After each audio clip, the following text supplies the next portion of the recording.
Böyle çorak, marjinalin de marjinalinde bir araziydi burası. Yani taşlar, kayalar, toprak hiç sıfır toprak vardı burada. Monet'in tablolarına benziyor burası. Hoca buraya resmen imzasını attı.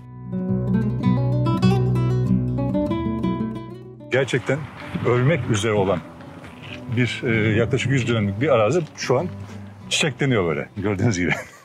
Her taraf çiçek. Şu anda lavantaların kokuları o kadar güzel yayılmış ki etrafa. Evet. Üstünde de bal arıları hep var. Evet, kovan gibi uğurluyor zaten şu an lavantalar. Bir de şöyle bir şey var. Yani burada yapılan şey 5-10 yıllık bir proje değil. Yani yüzlerce yıl bu etki devam edecek burada. Tabii. Yani bu toprak burada kalacak çünkü. Zeytinler belki bir gün değişir bilmiyoruz. Yani bizden sonra kaç kuşak sonra burada ne olur bilmiyoruz. Ama diyelim ki insanlık yok olsa bile burası çok güzel bir ormana dönüşecektir yani. Siz burada bir vaha yarattınız değil mi? Evet, evet. Sanki çölde Evet. bir vaha yaratır ya insanlar. Evet ve Burada doğal bir vaha haline getirdiniz burayı. geldi. Daha da gelecek.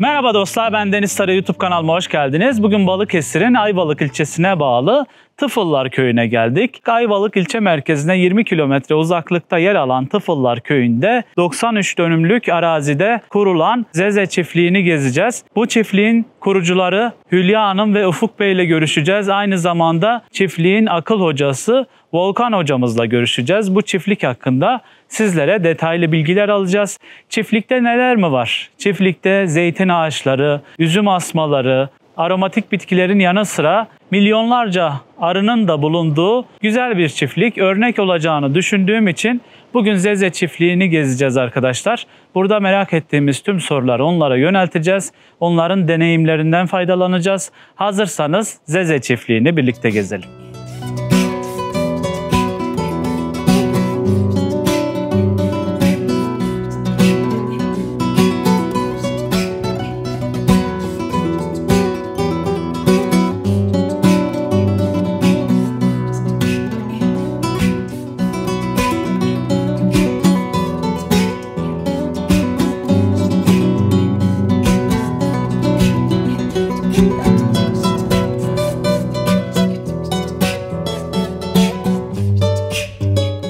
Evet arkadaşlar, Zeze çiftliğinin girişindeyiz. Şöyle görmüş olduğunuz gibi önünde kale duvarlarını andıran duvarları var. Bu duvarları neden yaptıklarını soracağız kendilerine.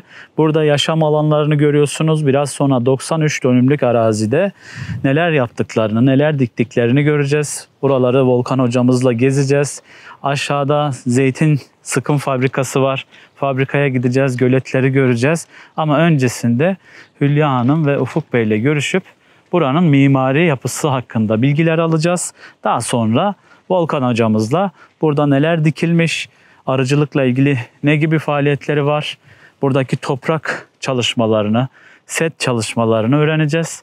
Hazırsanız şimdi Zeze çiftliğini birlikte gezelim.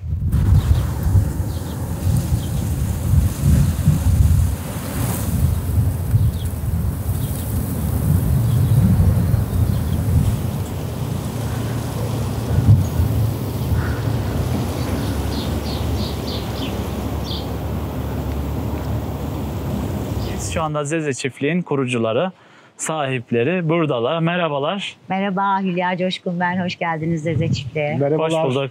Ufuk Coşkun ben. Hoş geldiniz Zeze çiftliğe. Hoş bulduk. Nasılsınız, iyi misiniz? İyiyiz, iyi olmaya çalışıyoruz. Rüzgarla savaşıyoruz birazcık.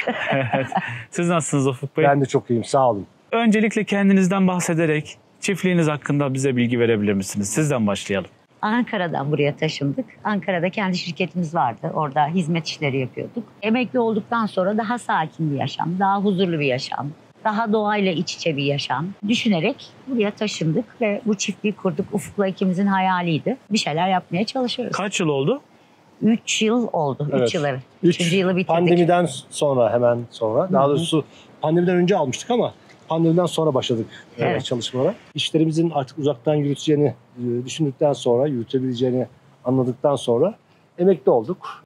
Şirketlerimizi orada bir kurumsal yapıya ve profesyonellere bıraktık. Hülya ile beraber geldik buraya Ayvalık'a. Önce bir ev aldık. Eski bir Rum evi. İşte tadil restorasyonundan sonra burayı aldık. Burayı gördük. Çok beğendik. Ama burası böyle değildi tabii yani. Burası çok farklıydı. Hani tam tabiriyle dağdı, taştı. Taşlık bir araziydi. Bir şeyler yaptık. Ve yapıyoruz. Devam ediyor.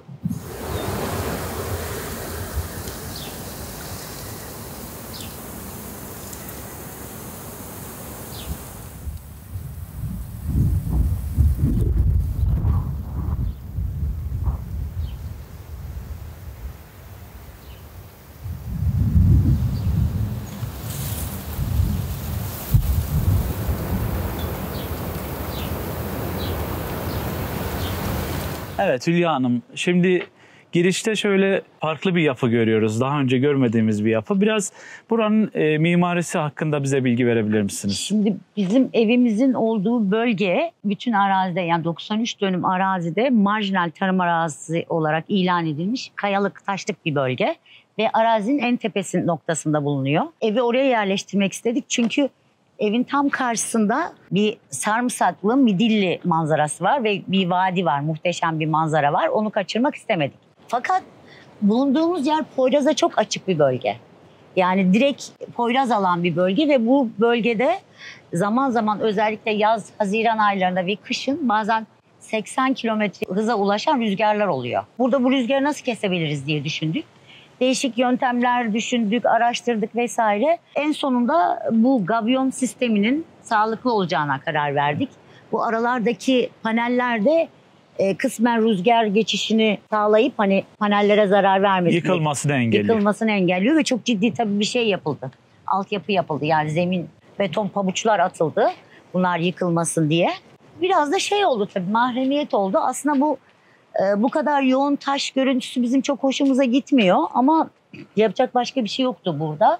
Onun için şu anda pampaslarla, işte Amerikan sarmaşıklarıyla vesaireyle bu duvarları yeşil duvar yapmaya çalışıyoruz. İçeriden ve dışarıdan bir sürü saran bitkiler diktik ki sanırım 3-4 yıl içinde bu duvarlar yeşile dönecek diye düşünüyoruz. Evet. Tabii evin peyzajı da yeni yapıldı.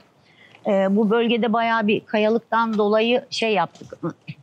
Çok fazla toprak, gübre vesaire toprak ıslahı yaptık. Uzak bölgesinde biliyor musunuz bilmiyorum. Değişik köylerde çok büyük şeyler var. Granit taşlar var. Ben çok seviyorum onları. Yani o ormanın içindeki, çam ormanlarının içindeki görüntülerine bayılıyorum. Onun için bölgenin doğal peyzajına uyalım dedik. Ve o taşlardan biz de bahçemize yerleştirdik. Henüz ağaçlarımız küçük ama bir süre sonra aynı görüntüyü elde edeceğiz diye düşünüyorum. Bu yerde görmüş olduğunuz çim de Libya çimi denen bir şey. Kuraklığa, işte soğuğa dayanıklı bir çim. Üstünde de hep bal arıları var. Evet, arılarımız var ve bunu çok sevdiler. İnanılmaz sevdiler. İnanamıyorum yani. Polen mi topluyorlar, nektar mı topluyorlar onu da anlayamadım. Ama her sabah ilk koşa koşa buraya geliyorlar. Mutlular yani. Şimdi evinizin çatısını da toprak bir çatı yapmışsınız. Evet, biraz daha doğayla uyumlu. Evet. Yani çok şey görünsün istemedik. Beton görünsün istemedik. Onlar da tabii büyüyorlar. Zaman içinde o üst bölümde de var. Buranın da tamamen yeşil olmasını bekliyoruz. Yani sadece kapının görünmesini bekliyoruz. Evet. Yani buradaki bitkileri özel mi getirttiniz? Bitki seçerken çok fazla şeyine ne derler ona, hani görseline çok takılmadık. Çünkü bölgenin iklimsel özellikleri, toprak özellikleri hangi ağaçlara izin veriyorsa onları diktik. Evet. Çünkü diğer ağaçları ya da bitkileri zorlaman alemi yok. Bu bölgede yetişen şeyler belli. Hani bana kalırsa mesela ben işte kırmızı yapraklı akça ağaçları çok seviyorum. İşte lale ağaçlarını çok seviyorum. Bir sürü ağaç seviyorum ama jakarandaları seviyorum ama burada hiçbiri olmuyor onların. Onun için dayanıklı, bu iklime uyan ağaçlar seçtik.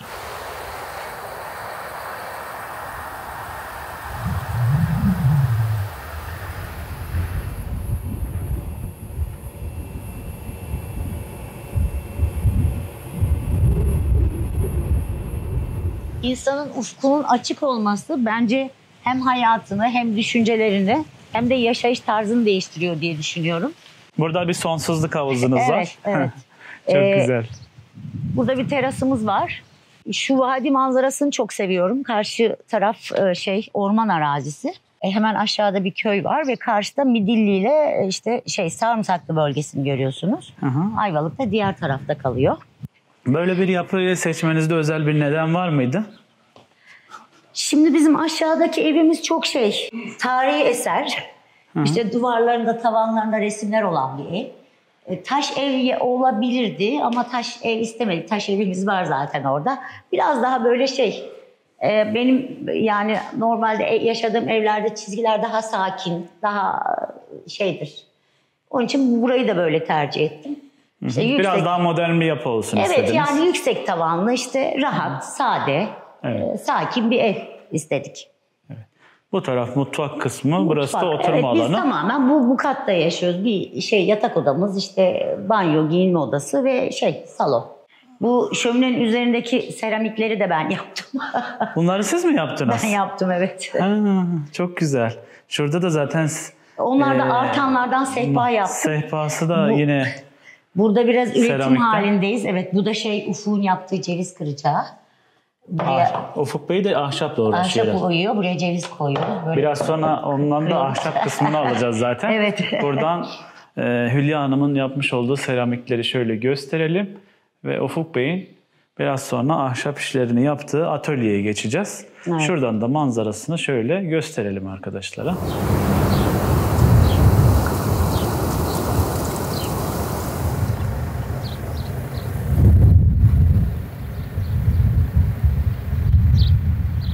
Evet, evin içini de gösterdik. Evet. Şimdi bu tarafta bir tane daha yapı görüyoruz. Ufuk Bey ile birlikteyiz. Devam ediyoruz şimdi çiftliğimizi gezmeye. Burada yine bir peyzaj alanımız var. Böyle çok güzel çiçeklerimiz var. Evet. Burası aslında Hülya'nın seramik atölyesi. Benim değil. Yani, Öyle mi? Tabii. Hülya'nın seramik atölyesi. Ama içeride ahşaplar falan gördüm Şimdi ben. tabii de ahşaplar var. Hülya, ya ben hiperaktif bir adamım. Buradaki işler birazcık bitince sen ne yapacaksın filan dedi bana. Ben de dedim ki yapacak bir şeyler buluruz filan. Dedik. O Hülya aslında kendi ayağına sıktı. Sen ağaç oysan filan dedi. Ben hiç hayatımda ağaç oymuş bir adam değilim. Yani ağaç oymayı da bilen bir adam değilim. Fakat işin içine girince hoşuma da gitti. Sağ olsun bizim Volkan Hoca da çok yardımcı oldu. Değişik çalışmalar yaptık hocayla beraber. Evet, çok güzel ahşap oymalar görüyorum. Evet, yani biz bir de çok gezen bir aileyiz. Özellikle gördüğümüz yerlerde, gezdiğimiz yerlerdeki şeylerden de etkileniyoruz. Hani sanatçının biraz gezmesi, görmesi lazım falan derler ya. İlham olarak da bunları özellikle bu Afrika masklarını oymaya başladım ben. Böyle yavaş yavaş. Yani bunlar bizim acemilik çalışmalarımız. Ustalık daha sonra olacak. Vallahi acemilikte bunları yaptıysanız artık ustalıkta bilemiyorum. Bizim de kışın yapıyorum bunları. Mesela bu öküzbaşı, orijinali şu. Onun gibi olacak ileride. Orijinali şurada. Evet. Evet, İleride şöyle olacak. gösterelim. Yani ben hayatımda elime iskarpile almış bir adam değilim. Ama yani iskarpile falan aldık.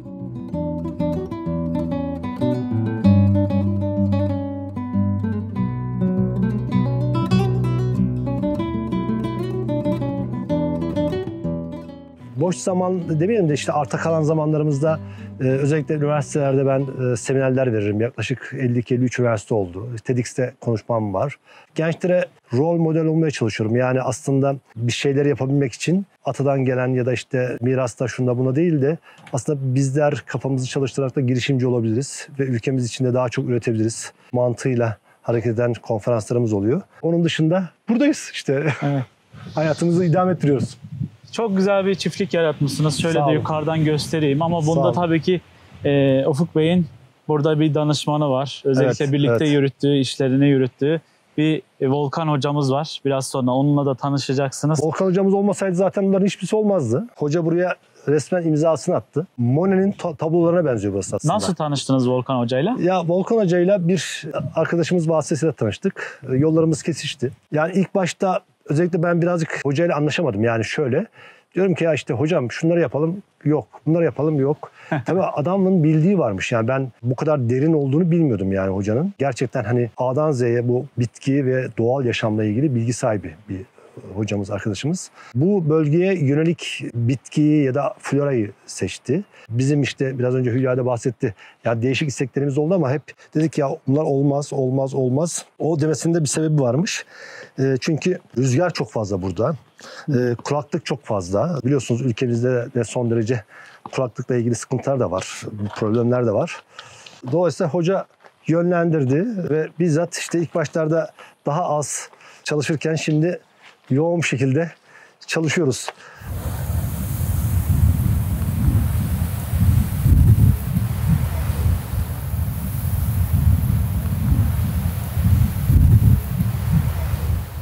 Hülya seramik sanatçısı, seramikler uğraşıyor.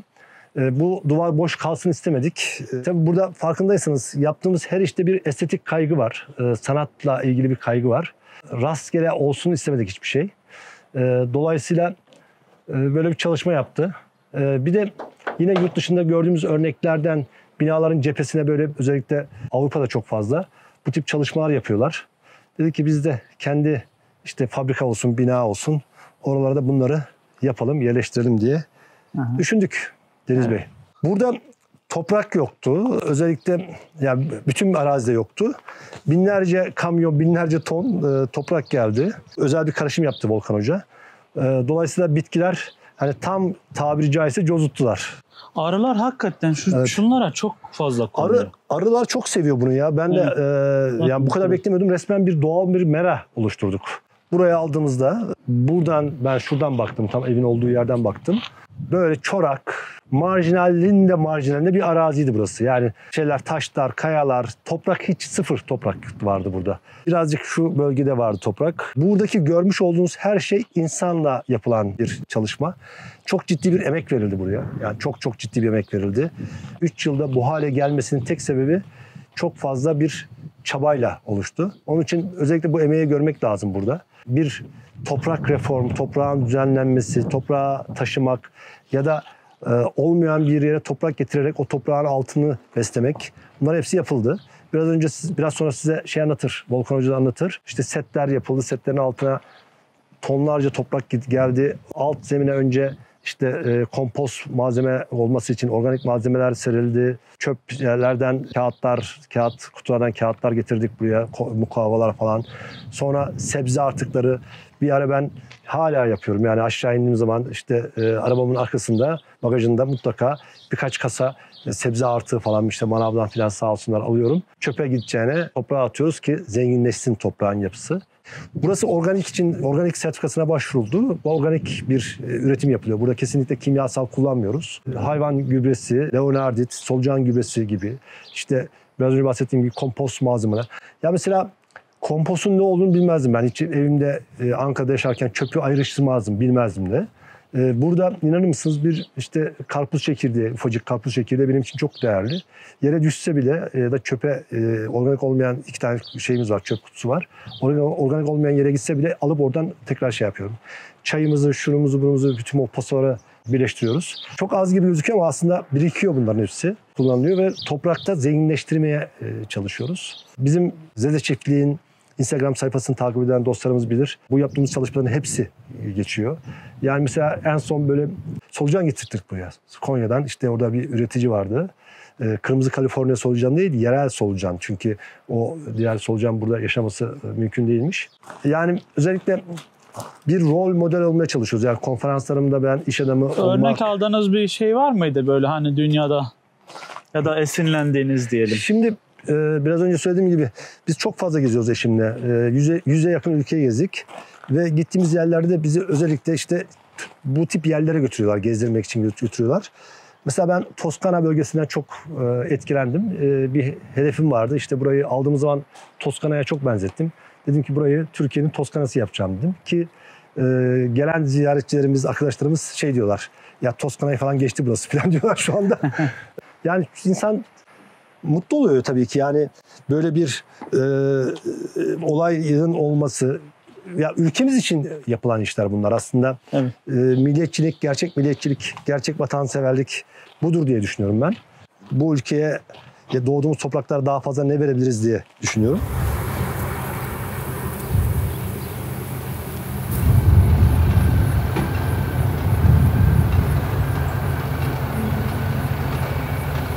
Burası benim güzel seram. Çok seviyorum burayı. Fidanları yetiştirmek için fideler yapıyorum. Aşağıya sebze yataklarına dikmek için. İşte fesleğenler, biberler, domatesler vesaire. Buradan tohumluyorum ve şey yapıyorum, büyütüyorum. Bunlar ata tohumu değil mi? Evet, evet. Evet. Volkan hocalardan, arkadaşlardan buluyoruz. Onun dışında da bu serada ben Mersinliyim. Bu bölgede de, bizim olduğumuz bölgede limon yetişmiyor. Portakal, limon, mandalina yetişmiyor. Bu serayı sırf onun için istedim. Çünkü ben limonsuz yaşayamam. Limonum olmalı benim yani. Bunların çoğu limon. İşte bu lime. Ondan sonra Mayer limon var. Yediveren limon var. Limon kuat dedikleri bir şey var. İşte kumquat var. Avokado çok seviyoruz. 2 tane de bodur avokadom var burada. Zencefil denemeyi düşünüyorum. Bir de ilginçtir, tarçın ağacım var. Aa, ne güzel. Bu tarçın ağacı, ilk defa bir tarçın ağacım oldu. Ağaç büyüdüğü zaman bitki, bu meyve soyacağı gibi şeylerle kabukları soyuluyor ve tarçın elde ediyorsunuz. Şu muz ağacınız O mı? muz ağacı, evet. Bu biraz serada hani muz vermesi açısından değil de tavana yükseliyor, yeşillik olsun. Görsellik. Evet, bunlar büyüdükten sonra birazcık burada da bir tane muz ağacım var. Onun dışında gittiğim yerlerden böyle değişik çiçekler getirmeyi, bakmayı seviyorum. Kışın da burası çok hoş olacak diye düşünüyorum. Daha bu sene ilk senesi, daha yeni ekildi hepsi bunların. Ama burada hani bir böyle kitap okuma, vakit geçirme, kahve içme, sohbet güzel olur diye düşünüyorum.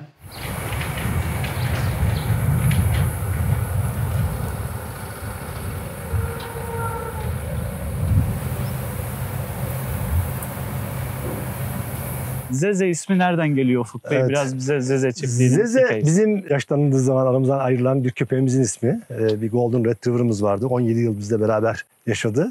Ona hep Zeze derdik. Zeze aslında Şeker Portakalı'ndaki kahramanın ismi, biliyorsunuz. Zeze'nin anısı yaşasın istedik ve Zeze ismini çiftliğe verdik. Şimdi çiftliğe onu verince eş dost dedik ya, işte burada hayvan isimleri falan işte olsa iyi olur falan. Hatta gene bizim Hülya'nın da fikriydi. Zeze ile beraber buradaki bölgelere bizim ve işte içerimizdeki arkadaşlarımızın sahip olduğu hayvanların isimlerini verdik. Mesela şimdi Giovanni Meydanı'na doğru ilerliyoruz. Hocam da geliyor zaten. Aşağıdan Volkan hocam da geliyor. Volkan hocam tabii çok yoğun olduğu Tam için şu üzerine anda geldi. yakalayamıyoruz Evet. onu. Merhaba Deniz, hoş geldin. Hoş bulduk. Nasılsınız? İyi misiniz? Sen de iyisin. Ben de iyiyim. Evet, meşhur Volkan hocamız burada. Şimdi Volkan hocamıza mikrofonu uzatalım. Evet. Arazi nasıl bir arazi? İlk olarak bunu saptamak gerekiyor yani. Özellikle de böyle büyük yerlerde çalışılacaksa, çünkü farklı pek çok özellik barındırabilir. Şimdi geldim buraya, bir yaz günüydü. Biraz arazide dolaştım. Arkasından etraftaki ormanlarda, çayırlarda falan o taraflarda dolaştım ki buranın doğal yapısını anlayabilmek için. Çünkü o doğal yapı bize bir sürü işaret veriyor. Ve sonra şunu gördüm. Burası Akdeniz ikliminde suyu kıt olan, eğimli, bol rüzgarlı, taşlı, toprak namına pek bir şey olmayan, olan da kum olan, bildiğimiz neredeyse inşaat kumu gibi bir arazi. Yani bu aslında pek çok olumsuz özelliği barındıran bir araziydi. Ham haliydi. Ham halinden bahsediyorum. Aslında onun da dışında yıpranmış bir yer. Mesela zeytinler dikilmiş bir kısmı 20 sene önce. Ve bu zeytinler terk edilmiş. Hayvanlar gelmiş, keçiler yemiş, kabuklarını soymuş. Yarısı kuru, yarısı canlı mı değil mi, çalı mı, ağaç mı, zeytin mi belli olmayan şeylere dönmüşler. Ya hal böyle olunca yelpaze dar, yani çalışacağımız tür listesi. Çünkü bu saydığım olumsuz koşullara dirençli olmaları gerekiyor. Bu bölgenin yerlileri veya buraya adapte olmuş garantili türlerle çalışmamız gerekiyor. O zaten belli etti hemen kendini. Onun dışında toprak, yani eğim var. Eğim nasıl daha verimli hale getirilebilir? Yöntemleri var bunun. İşte yağmur hendekleri var. Daha maliyetli ve emek isteyen sekileme işleri var. Veya sadece toprak setler var. Bunların üçünü de uyguladık.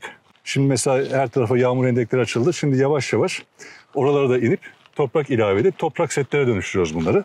Veya arazinin bir kısmında da, gördüğünüz gibi büyük bir kısmında, yine araziden çıkan taşlarla biraz da ocaktan gelen taşları karıştırıp set duvarları, sekilemeler yapıyoruz. Sonra birkaç harfiyatçıyla anlaştık. Biliyorsunuz inşaat sektörü son yıllarda Türkiye'de bayağı bir arttı. Ve dolayısıyla çok güzel ova yerler bile imara açılıyor. Bu kötü bir şey, iyi bir şey değil. Ama oradaki o kötülüğü, o topraklar da bir yerlere gidiyor ve çoğu zaman da döküm sahalarına gidiyor. Yazık oluyor. Birkaç harfiyatçıyla anlaştık. İyi toprak geldiğinde onu nakliyesine getiriyorlar mesela buraya. Biz onu toprağın yapısına göre, işte kirli ise içine biraz kumlu toprak karıştırıyoruz. Yani bir şekilde biraz da gübre kıvamını buluyoruz o toprağın ve hem şu gördüğünüz şeylerde set duvarlarının arkasına, ağacın önüne seti çekiyoruz. Arkasına hemen toprak alıyoruz. Evet. Ve böylece zeytinleri bu koşullarda çok strese girmeden Hem yağmur yağarken yağmuru tutuyor. tabii. Yağmur. Bir de hocam bunlarda ben dikkat ettim, sadece üst kısmında beton var. Evet. Taşların aralarında herhangi bir beton kullanmamışsınız. Yok, kuru- Hatta şöyle yakından da göstereyim. Bu yani suyun süzülmesi için mi? Mantık Suyun ne orada? süzülmesi için. Üstelik çok yüksek duvarlar olmadığı için betonla bunları sabitlemeye gerek de yok. Hem suyu süzüyor hem maliyeti daha uygun. Sadece üstten onları sabitlemek için bir küpeşle dökülüyor. O şekilde geçiliyor. O da bozulmasın diye. Evet, tabii ki kuru duvar örme, karşı duvar örmeye benzemiyor. İyi bir usta lazım. Evet. Çünkü taşların kilitlenmesi çok önemli kuru duvarda. Yani harca güvenilerek yapılan bir duvar değil bu. Evet. O baskıyı karşılayan duvarlar ortaya çıkıyor. O şekilde devam ediyoruz. Evet. Sadece çok yüksek duvar yapmak gerekirse orada harç kullandığımızda oluyor. Peki teraslamayı yaptınız, duvarları ördünüz. Ve devam Topraklar dolduruldu, bitkiler dikildi. Burada hangi çeşit bitkiler diktiniz? Mesela zeytin ağaçlarını görüyorum. Bunun dışında mesela neler var? Ana üretim faaliyetiniz ne yani çiftlikte? Burada 900 civarında zeytin ağacı vardı. Aslında onlar çalı halindeydi. Dikilmişler, daha sonra hiç bakımları yapılmadığı için bunlar 4 gövdeli, 5 gövdeli, 6 gövdeli çalılara dönüşmüşler. Evet. Yani 4 seneden beri biz bunu her sene bir gövde azaltarak, ağacı da çok yormadan şey yapıyoruz. Ağaç formuna ağaç formuna sokuyoruz aslında zeytinleri. Yaptığımız bu ve şu anda artık bir ağaca döndüler gördüğün gibi.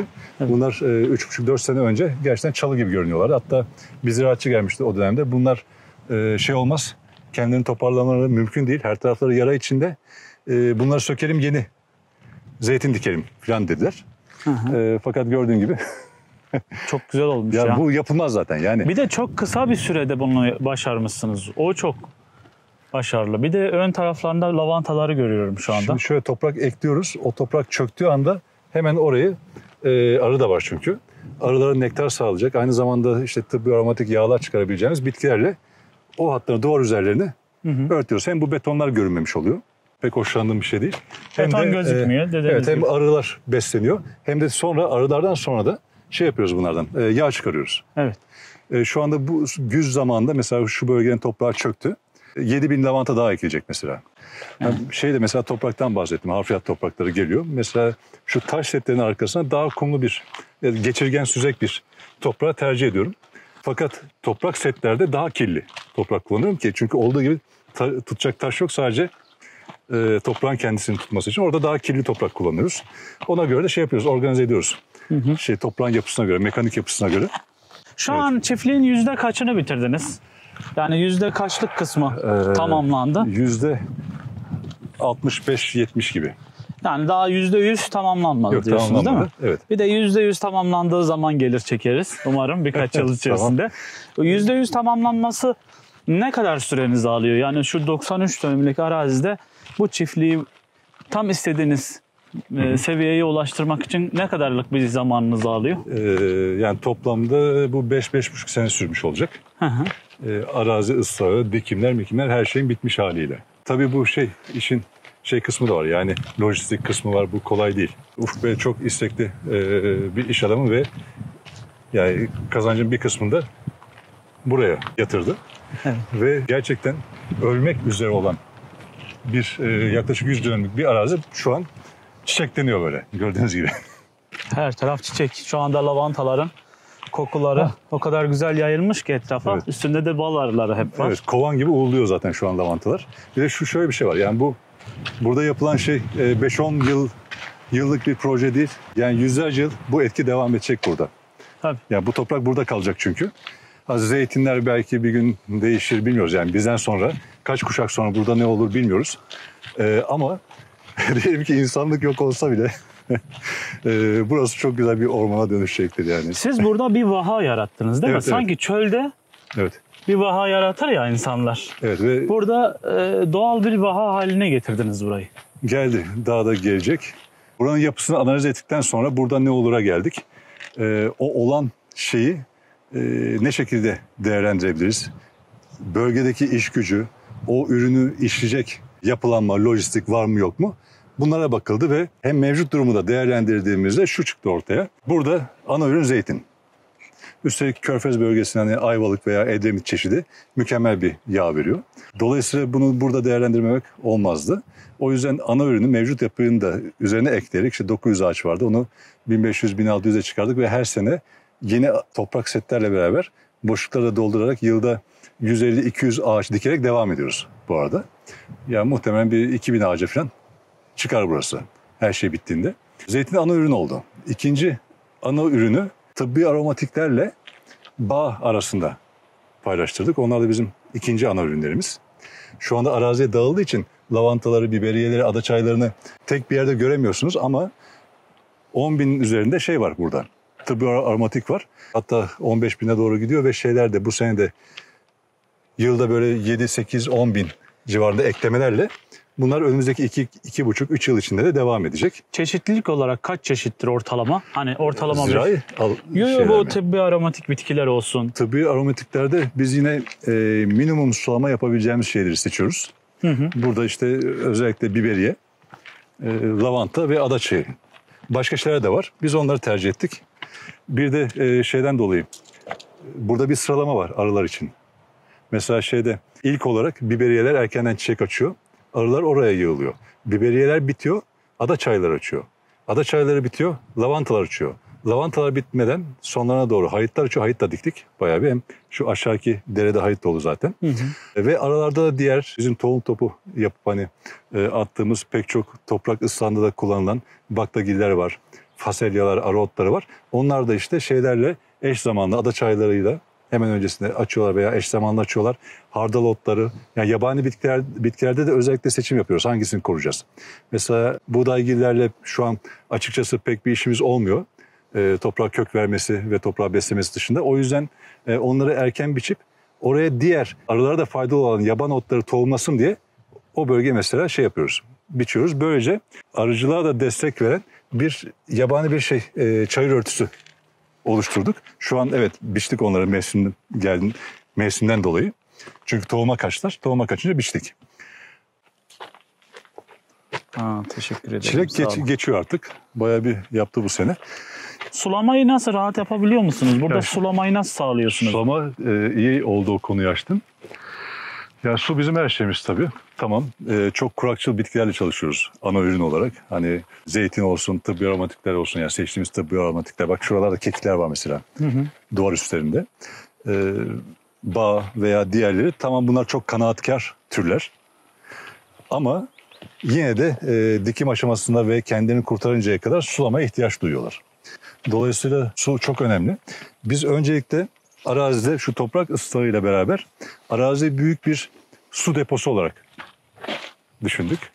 Yani değil, toprağın kendisi su deposu aslında. Toprak yoktu. Biz işte bir toprak ekliyoruz oraya, setleri yapıp veya sadece toprak setlerle bunu yapıp ve o aslında suyu tuttuğu için yerin kendisi bir su deposu vazifesi görüyor.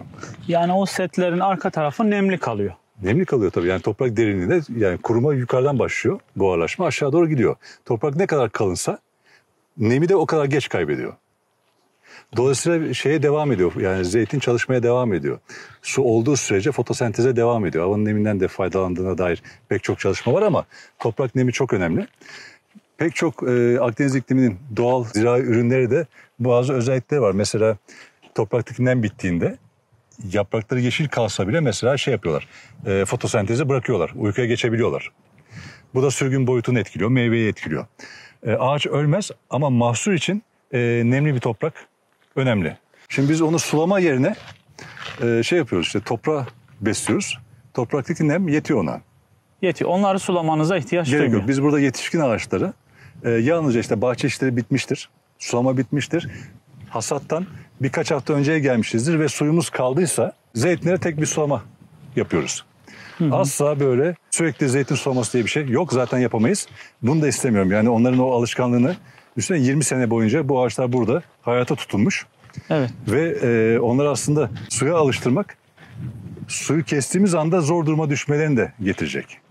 O nedenle sadece strese girmeyecekleri kadar sezon öncesinde, yani o buruşma zamanı var ya zeytinin, geç giren, ki artık yağmurlar da geç geliyor kaç seneden beri.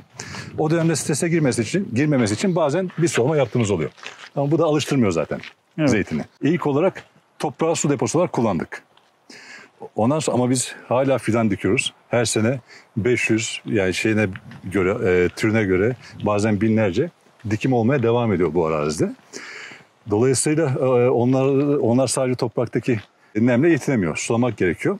O yüzden de şu yukarıda gördüğünüz tanklar yapıldı. Şu an güneş panellerinin yanındakiler. Evet onlar. Sonra o tankların dışında şurada bir tank daha var. Ara bir istasyon gibi. Birazdan onu da anlatırım çünkü o balık göletiyle bağlantılı çalışan bir sistem. Orada üretilmiş o yeşil su, alglerle beraber o suyu sulamada kullanıyoruz. Onu da anlatırım. Meyve setlerine geldik zeytin dışında. Bunlar ticari ürün değil bunlar. Bunlar sadece buradaki ailenin öz tüketimi ve eşli dostu için. Ve bazen Ufuk Bey'in müşterilerine de gidiyor buradaki ürünler. Ama ticari bir ürün olarak değerlendirilecek miktarda değiller. Çünkü zaten bunların hepsi birkaç tür hariç suyu seven ağaçlar da var. Mesela elmalar var aşağıda ama narlar var. Bunlar çok az sayıda. Fakat incir daha fazla sayıda. Çünkü biz incire su vermeden şurada bunları yetiştirebiliyoruz. Ne bileyim kayısılar da keza öyle. Aslında kayısılar meyveyi erken yapıyor. Toprak kurumadan yapıyor. Ondan sonra su vermesek de hayatta kalabiliyor bu ağaç. Dolayısıyla onlar da okey bizim için. Erikler de biraz öyle ama nar ve elmalar öyle değil. O yüzden onların sayısı çok az. Şeftali gibi zirai ürünlerimizin sayısı oldukça az. Şuradan mesela hasat oldu. Burada 4 farklı çeşit kayısı var mesela. Kayısı sezonu başlar. Şekerpareyle açılışı yaparız. Ondan sonra şekerpare bitmek üzereyken Malatyalar başlar. Onlar bitmek üzereyken Alyanaklar başlar. Onlar bitmek üzereyken Roksanalar başlar. Böylece bütün 1,5 ay boyunca burada kayısı yemek mümkün oluyor mesela. Tek bir çeşide bağımlı kaldığınız zaman o sezon kısa sürüyor. Burada elmalar vardı. Elmalar, erikler. Evet, şurada elmalar var. Erikler var. Narlar var. Narlar var. Bir de burada turunçgiller de oluyor mu hocam? hayır. Turunçgiller rüzgardan dolayı olmuyor. Soğuktan burada don oluyor. Kışları. Don oluyor, anladım. Ya tam Akdeniz iklimi ama biz yüksekte olduğumuz için hem kuru hem soğuk. Dolayısıyla unuttum yani kışlarda soğuk bir yer burası yani değil. Kışa da soğuk yani Kışlarda, Akdeniz iklimi olmasına rağmen. Bu dağ zonu diyelim, Akdeniz ikliminin dağ zonu. Anladım. Burası ve kışlarda don yaptığı için o da bizi sınırlıyor. Yani Akdeniz'in Torosları gibi düşünelim. Evet öyle düşünelim. Evet. Kıyı iklimi değil. Yani kıyının etkileri var ama don olduğu için de her şeyle çalışamıyoruz burada. Şimdi diğer bir ana ürünümüz de fıstık çamları. Zaten Kozak'ın dibindeyiz. Kozak yani dünyanın da gerçekten en büyük kesintisiz fıstık çamı ormanlarına sahip bir bölge. Çok değerli bir bölge o açıdan. Burası da aslında zamanda o doğal fıstık çamı ormanlarının bir parçası olduğunu düşünüyorum. Çünkü doğal ormanlardaki bir şey var. Toprak yapısı var. Granodioritin çözülmüş hali, kumlu bir yapı. Şu bölgede olduğu gibi o kayaç var. Ve tohumdan çıkan fıstık çamları da burada çok kolay ürüyor mesela. Zaten aralıklarda hep fıstık çamları gözüküyor. Ama onlar dikim. Dikim mi? Dikim. Bunlar dikim. Belli sıralarından. Fakat çok daha önceki dönemlerde burası köyün merası olmadan falan filan önce muhtemelen burası da doğal fıstık çamı ormanlarının olduğu bir yerdi. Fakat zaman içinde başka bir amaca yapmışlar. Şunlar da şu küçük dikilenler de fıstık çamı. Evet bunlar bizim diklerimiz. Sadece büyükler daha önce bu arazide olanlar. 700 civarında fıstık çamı diktik buraya. Çok iyi. Şimdi onları da göstereceğim. Fıstık çamlarını da göstereceğim.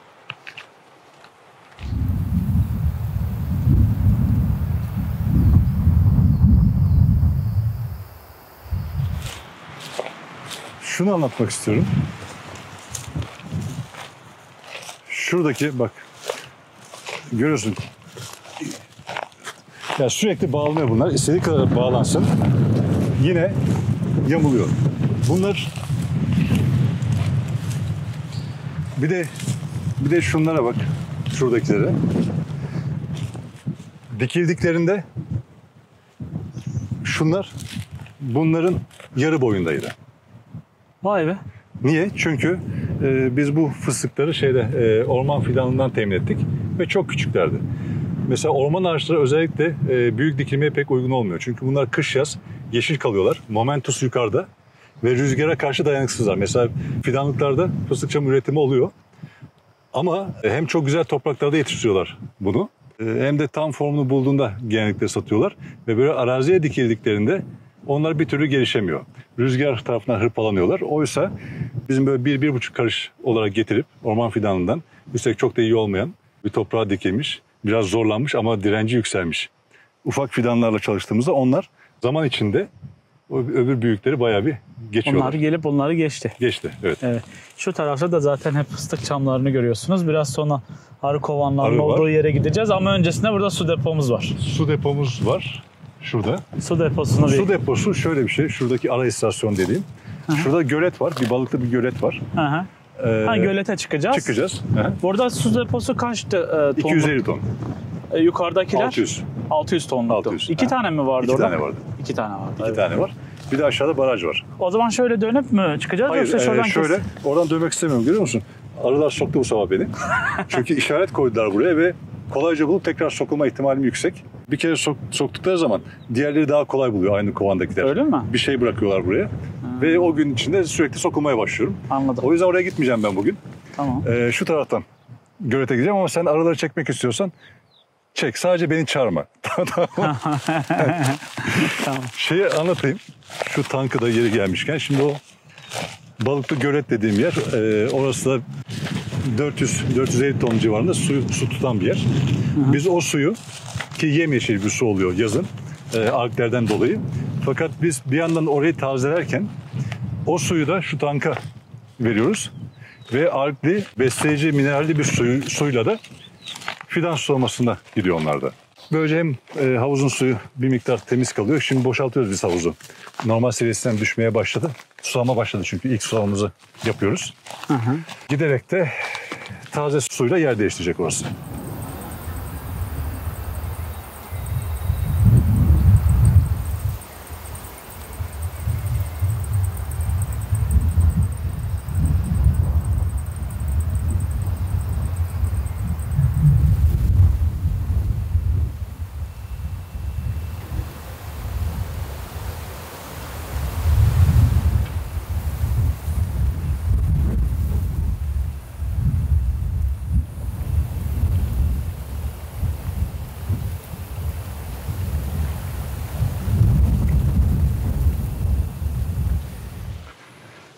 Oo, hocam.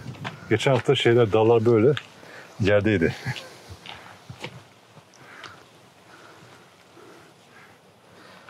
Bakın arkadaşlar dalında da gösterelim. Kayısılar çok güzel olmuş. Yani işte Mersinler var. Murt veya Akdeniz'deki ismiyle veya Antakya'da işte Hanbelez derler falan. Yani burada yaşayacak olan pek çok şeyi de dikiyoruz. Az bakım süper bir şey yani. Bize ihtiyacı olan değil, bize ihtiyaç duymadan da burada yaşayacak olan şeyler sevdiğim bitkiler oluyor. Ama Bakım işte, az istiyor evet. yani. Ama işte gölet var. Bu göletin burada da 1-2 tane su kaynağı vardı. Şu kayanın altından çıkan. Mesela o yüzden buraya söğüt filan diktik biz. Hem gölet peyzajıyla da çok iyi uyumlandı. Şu göleti temizlik amacıyla biraz taşırıyoruz mesela dolduğunda. Deniz ve o taşkın suyuyla şu arkadaki bitkilerin hepsi sulanmış oluyor. Vay be. Çok güzel. Arılar da buradan su içiyorlar. Evet, gördüğün gibi orada yüzlerce yani bir sürü arı var. Buraya gelip su içiyorlar. Şunları gördün mü? Bunlar ne balığı? Koi. Koi. Japonların işte sazan akrabası olan bir süs balığı bu. Ama süs balığı derken nazik değiller. Burada yemek atma bunlar yine ölmez. Vallahi çölde bir vaha gibi. Arkadaşlar şu görüntüye bakın, şu güzelliğe bakın. Çevresindeki şu yeşilliğe bakın. Şu söğüt henüz 3 yaşında.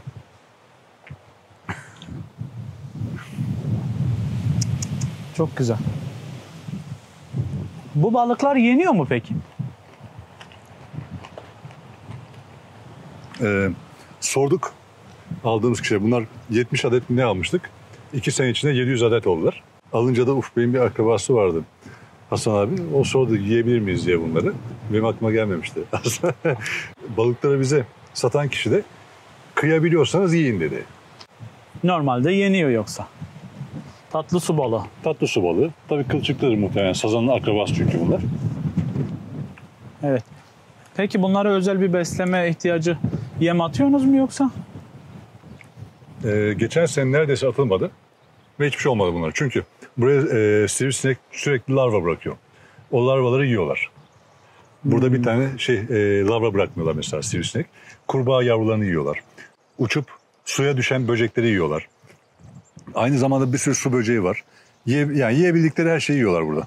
Burada zaten kurbağalar var arkadaşlar. Var. Onlar yumurta bıraktan yumurtadan da yiyorlar yani. Pek izin vermiyorlar onların çıkmasına. Doğa birbirini dengeliyor Ya çok aslında. ilginç. Mesela burada bu suyu doldurduk. Doldurduğumuzdan birkaç hafta sonra buraya su yılanı geldi. Su kaplumbağası geldi. Çünkü en yakın dere 700-800 metre aşağıda suyu olan çukurluk yer.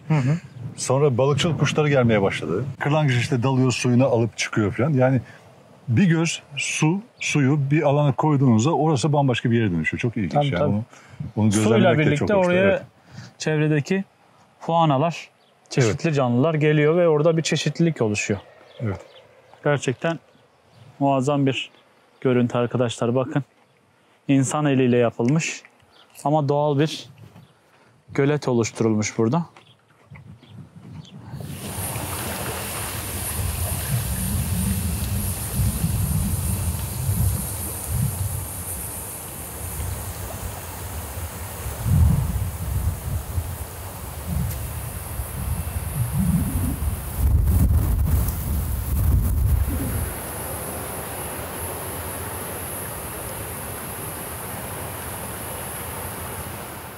Evet hocam, burada arazinin en alt kısmında bir havuz görüyoruz. Evet. Biraz bununla ilgili bilgi alabilir miyiz? Ya şöyle Neden? buraya ilk gelip işte araziyi tasarladıktan ve ilk dikimleri yapmaya başladıktan sonra bir yıl boyunca su diye ağladık resmen böyle şeylerle, fidanlarla beraber. Çünkü çok, sen de gördün yani 1,5 ay yazın kesintisiz hırpalayıcı bir rüzgarı var. Daha sonra da aralıklarla devam ediyor bu. Ve susuzlukla birleştiğinde burası yaşanılır bir yer olmaktan çıkıyor. O yüzden ikinci yıl zaten plandaydı. Bütün önceliği verdik biz, suya. Ve ilk geldiğimde şurada birkaç işaret görmüştüm su olduğu ile ilgili. O aklımdaydı. Bir de burası şu vadinin dibi. Dolayısıyla buraya bir baraj yapma veya havuz yapma fikri doğdu. Yağmur suyunu almak için sadece yağmur değil, şu vadinin üzerinde bir su gözü var.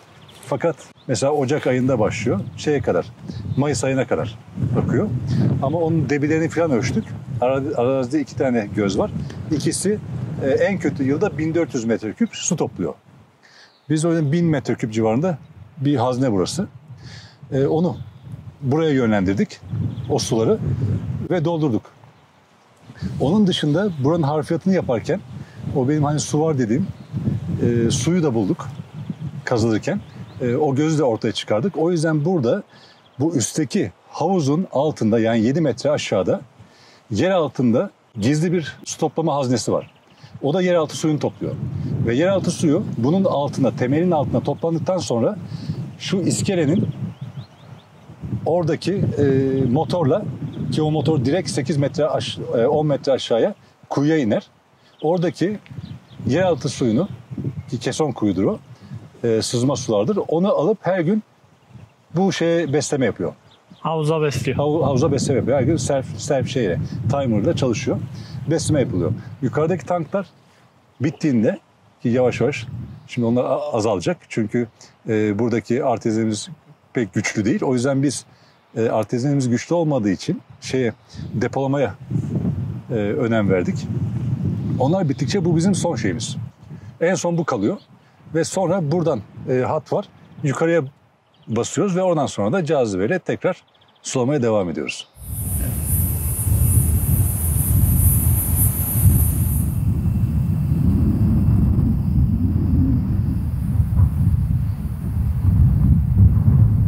Evet. Ya tarım her şeyden önce yani kabul etmek lazım, bir müdahaledir tarım.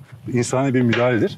Ama bu müdahaleyi yaparken gerçekten doğanın canını okumadan onunla beraber çalışarak o müdahaleyi yapmak lazım. Onun yolunu arıyoruz veya bulmaya çalışıyoruz. Öyle değil.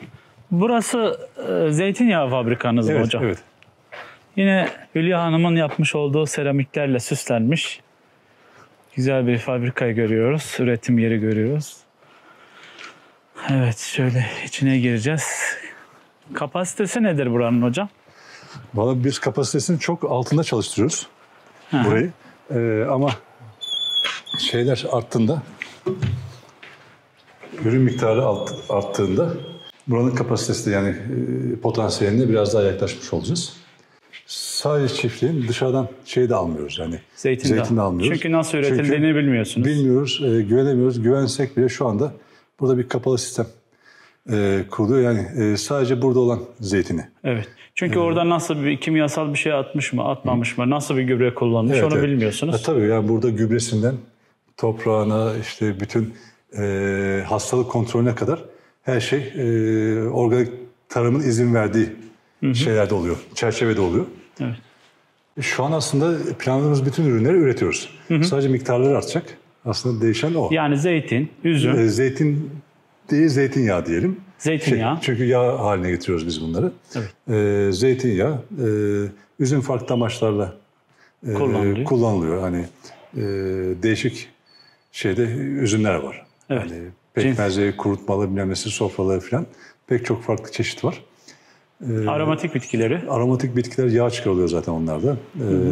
Yaprak olarak da değerlendiriliyor. Sonra fıstık çamları var. Her sene fıstık çamı hasadı yapılıyor.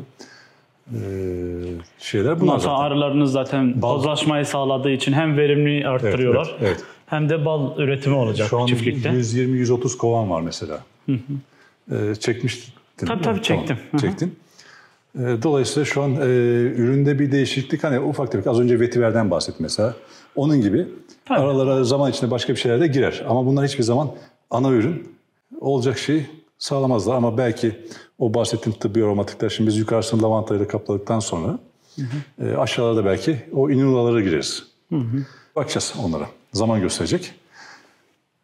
Yani ağaçların arası oldukça açık. Gördüğün gibi 7 metre falan mesafe var. Bu da bize ara tarımı mümkün kılıyor.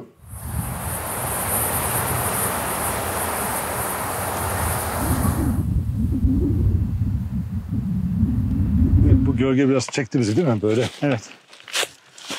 Meşe ağaçları var Meşe yukarımızda. ağaçları var. Ya şöyle arazinin eğimli olan her yerinde, isterse zeytinlerin arasında olsun fark etmez. Eğiminin çok dik olduğu her yerde zaten bu meşeler vardı. Zamanında da burada bir şey yetişmez diye bunları bırakmışlar.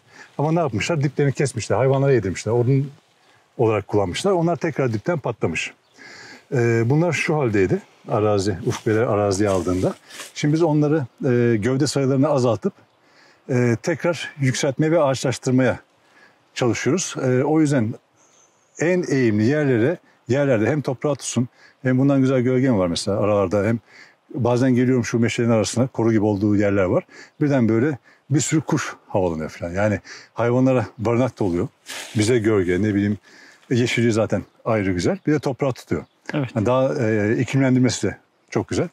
O yüzden de aralarda bu meşeleri koruyoruz. Nerede eğimli yer varsa o doğal dokuyu olduğu gibi muhafaza etmeye özen gösteriyoruz. Ki ara sıra bu kadar zirai bir bölgenin içinde öyle yerler var ki burada sana göstermek istediğim. Hani girdiğin zaman sanki büyük bir ormanın içindeymiş hissini yaşayabileceğin özel köşeler de ortaya çıkıyor zaman içinde. Ve bence oralar insanın kendini yeniden dolduracağı yerler. Böyle dinleneceği, düşüneceği, enerji dolacağı yerler. İnanılmaz yerler böyle. Çünkü orada doğal doku buraya uyumlu, tamamen kendi arasında muhteşem bir uyumu olan doğal bir doku var. Ve o bize iyi geliyor bir şekilde. Biz doğaldık zaten hani önceleri. Yani bu meşe ağaçları ürün vermiyor, fayda sağlamıyor gözüyle bakmıyorsunuz. Bunların da aslında doğaya, doğadaki diğer canlılara faydası var, toprağa faydası var diyerek koruyorsunuz değil mi? Koruyoruz aslında, faydacı olarak düşünmesek de korumak lazım. Yani bu bizim zaten sorumluluğumuz.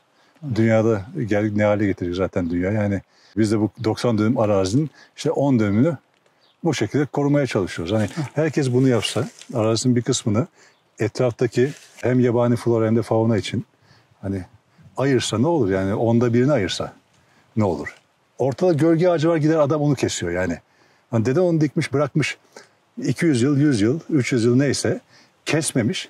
Sana mı kaldı kesmek? Yani şu an Trakya'da, biz Trakyalıyız.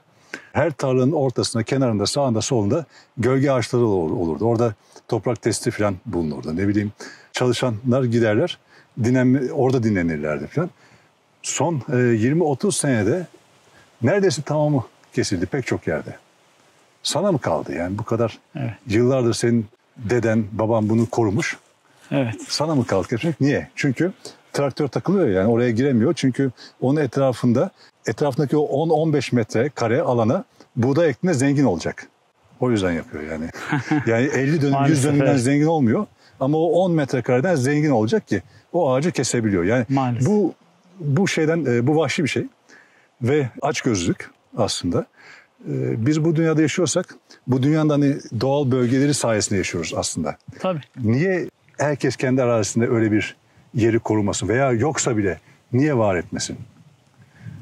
O nedenle ben nerenin tasarımını yaparsam yapayım, kendi yerlerinde dahil, her zaman bir bölgesini, en uygun noktalarını yaparım. Böyle bir doğal alana çeviririm. Şurada da doğal bir ada var. Ada dediğim bakma etrafından yüksek olduğu için kayalık bir yer. Doğal doku adası diyoruz oraya. Orada da bu bölgede yetişen pek çok meşe türü, çalılar, otlar hiçbir müdahale yapmadan orada onları yetiştiriyoruz. Yani insandan önce burası neydi göstermek için. Biraz da. Şu karşı tepe değil mi? Evet, evet. Evet. Hepsinde de arı var. Var var. Dolu bak. Görüyor musun? Bak. Çok güzel.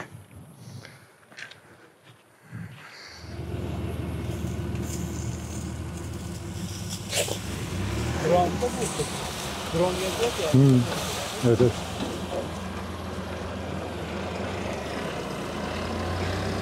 Şimdi öncelikle bugün verdiğin bilgiler için çok teşekkür ederim. Rica ederim. Benim sormadığım, senin söylemek istediğin bir şey var mıydı? Çok şey var. Ya bütün gün konuşabiliriz buradaki her şeyi. Yani sadece bir lavanta için de saatlerce konuşabiliriz. Evet. Ama aşağı yukarı herhalde çerçevesini çizdik burada yaptığımız şeyi. Yani Zamanla- doğayla kavga değil de uyumlu olarak çalışmanın yollarını arıyoruz. Bulduğumuzu uyguluyoruz. Bulamadığımızı hala aramaya devam ediyoruz. Motivasyonum o yönde. Bu. Ve bir şeyler ortaya çıktıkça zaten bu bizi motive ediyor. Adanmışlık gereken bir şey. Ben bunu istiyorum, heves ettiğimde yapacağım diyerek yapılacak bir şey değil. Gerçekten insanın zamanını, geceleri düşünüyorum mesela. Yarın şunu yapayım ya da önümüzdeki yıl ya da ondan sonra şunu yapayım diye. Yatmadan önce düşünebiliyorsun bunları. İş olsa bu, düşünmezsin. İşi negatiflemek istemiyorum. Sadece işin ötesinde bir şey olduğundan bahsetmek istiyorum. Tamamen insanın böyle kendini adayarak yaptığında bir şeyleri keşfedebileceğinden bahsediyorum. Burada da biraz o imkanlarım var gibi. Evet. Bakalım daha gücümüz, kuvvetimiz izin verdiği sürece devam edeceğiz bir şeyler yapmaya. Teşekkür ederiz hocam. Ben teşekkür çok ederim sağ olun. Deniz, sağ ol. Görüşmek dileğiyle. Başka videolarda umarım Evet, güzel, gelirsin. daha farklı fikirlerle yine izleyicilerimize sizi tanıtmaya devam edeceğiz. Teşekkür ederim. Ben Çok teşekkür ederim. Sağ olasın. sağ olun.